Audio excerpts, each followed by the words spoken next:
Welcome to the egg sampling simulation. In this simulation, you will test chicken eggs to determine if any of the chicken coops that you are collecting eggs from is producing contaminated eggs. To begin the simulation, click on the Sim tab. At the very beginning of the simulation, you are presented with a code. Be sure to write this down to turn in with your conclusions. After you have done this, click the Start Sim button. To collect eggs, click on the letter of the chicken coop from which you would like to collect eggs. In this case, I will collect eggs from every coop. However, you can collect eggs from as many or as few coops as you wish. Once you are done collecting eggs, click the Lot Code button to generate a lot code and write it down. To process the eggs, click the Egg Prep Center button. Once in the Egg Prep Center, click the Desheller button to deshell the eggs. Then click the Mixer button to mix the eggs. Click on the KI/I container to add that solution to the mixture.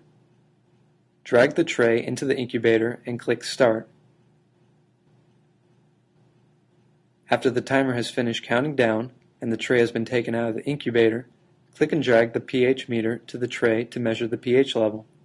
Add either NaOH or HCl until the pH is between 6.6 and 7.0. After you've adjusted the pH so that it is within the acceptable range, put the pH meter back on the shelf and move the tray back into the incubator. Start the timer once again. After the tray has come out of the incubator, you're ready to continue to the Egg Test Center. Go ahead and click the Egg Test Center button.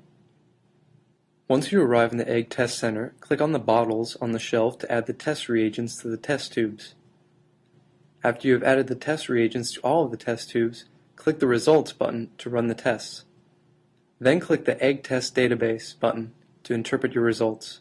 Once you have determined whether you have collected contaminated eggs, record your results and click the Egg Collection Center button to collect more eggs.